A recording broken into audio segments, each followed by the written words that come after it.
স্বাগতম সবাইকে জাভাস্ক্রিপ্ট টিউটোরিয়ালের আজকের পর্বে। গত পর্বে আমি দেখিয়েছিলাম ফাংশন কিভাবে কল করতে হয়। আজকের পর্বে আমি দেখাবো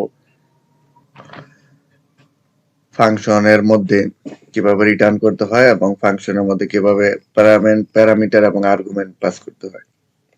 তো সেই জন্য আমি চলে যাব আমার বিএস কোডটা ওপেন করব। এখান থেকে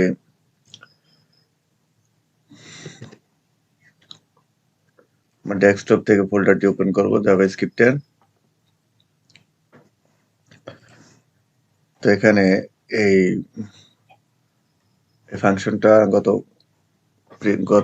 টিউটোরিয়াল আমি করেছিলাম।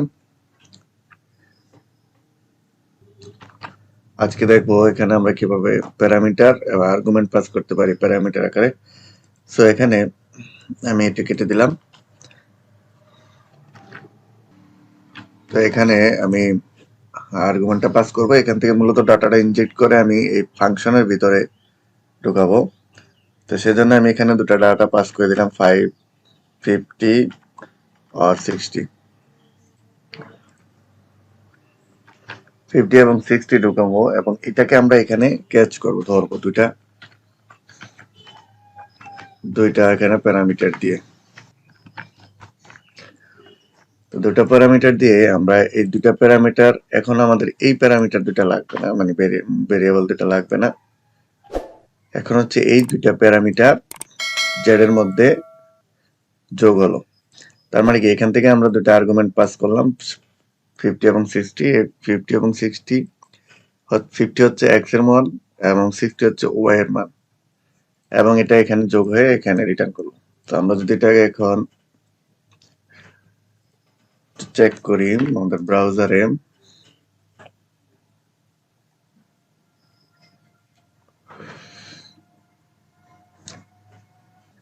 তাহলে আমরা দেখবো 50 এবং 60 যোগফল এখানে 110 আসছে। তো এবার আরেকটা জিনিস দেখবো, সেটা হচ্ছে আমরা এই যে দুটো ভেরিয়েবল নিয়েছিলাম এখানে, এটা আমরা বাহিরে, এটা আমরা উপরে লিখলাম। এই দুটো ভেরিয়েবলের নাম, এটা দিলাম এ, এটা দিলাম বি, এবং এখানে পাস করলাম এ, এখানে পাস করলাম বি। এবার এটা আমি সেভ করলাম। সেভ করার পর আমি একটু ব্রাউজার আবার ওপেন করব। সরি,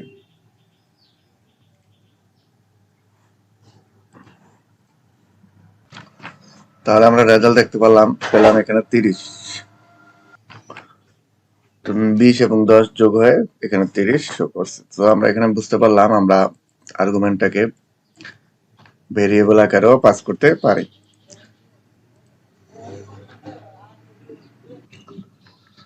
তো সিনারিটা কি ঘটলো, এটা হচ্ছে দুটো ভেরিয়েবল। এই দুটো ভেরিয়েবলকে আমরা এখানে যখন আমরা ফাংশনটাকে কল করলাম সেখানে আমরা এটা পাস করে দিলাম। এটা এখান থেকে ইনজেক্ট হয়ে আমাদের এই ফাংশনে চলে গেল এক্স এবং ওয়াই হয়ে। তারপর হচ্ছে এটাকে আমরা এক্স এবং ওয়াই কে আমরা জেড এর মধ্যে ক্যালকুলেট করেছি। ক্যালকুলেট করে ডকুমেন্টেড রাইটে আমরা এটাকে প্রিন্ট করি। তো এটা হচ্ছে মূলত আমরা ফাংশনে কিভাবে প্যারামিটার বা আর্গুমেন্ট পাস করতে হয় সেটা দেখলাম। আমরা এই যে যখন এই ফাংশনটাকে নিচে কল করলাম, এখানে যে আমরা এ এবং বি দিলাম বা 50, 60 যখন দিলাম ভ্যালু, এটাকে বলা হয় আর্গুমেন্ট পাস করা। আর এই ভ্যালুটাকে যখন আমরা এখানে রিসিভ করলাম, এটাকে বলা হয় প্যারামিটার পাস করা। তো এটা আমরা জানতে পারলাম। এখন আমরা দেখবো অ্যাকচুয়ালি ফাংশনের মধ্যে কিভাবে রিটার্ন পাস করতে হয়। রিটার্ন যদি পাস করি তাহলে ধরে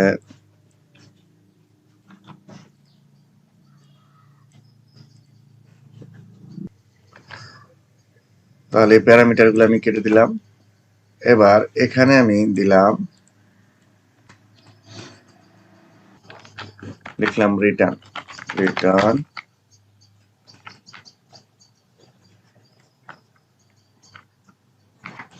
হ্যালো। সো এবার এখানে আর কোনো আর্গুমেন্ট পাস করার অপশন নেই, এটা আমি কেটে দিলাম। তো এবার আমি যদি এটাকে একটু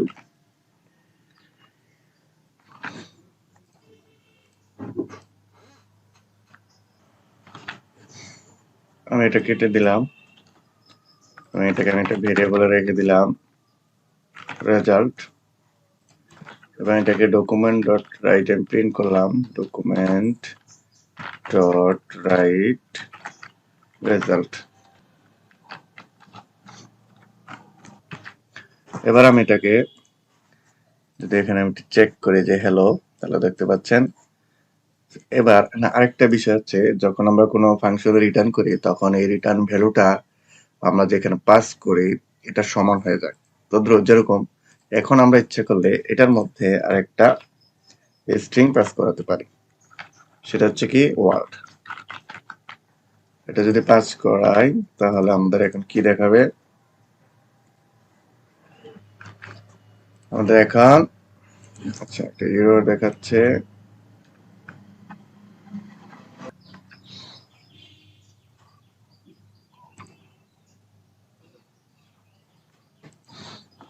আচ্ছা বিষয়টা হচ্ছে আমরা এটাকে স্ট্রিং আকারে পাঠাতে হবে, সেজন্য ডাবল ইনভার্টেড কমার মধ্যে দিলাম, দিয়ে আমি যদি এটাকে রিফ্রেশ করি এই যে দেখতে পারবেন আমরা আমাদের এখানে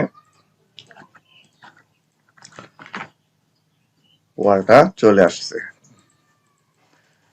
এবার আরেকটা জিনিস দেখাই, সেটা হচ্ছে যদি আমরা এখানে প্যারামিটার পাস করি তাহলে কি হবে। আমি এখানে দিলাম 5 6, এবার এটাকে আমি এ বি, এবার রিটার্ন করলাম এ যোগ বি,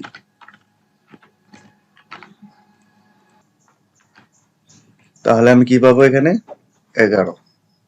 এবার ইচ্ছে করলে আমি এর মধ্যে আরেকটি ভ্যালু আমি অ্যাড করতে পারি, যেরকম 10।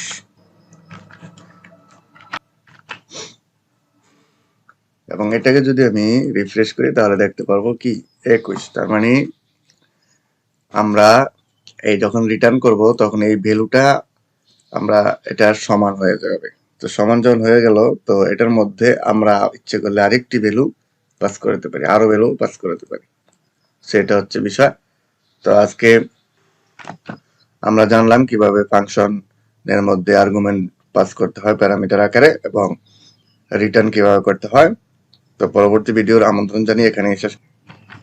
ধন্যবাদ।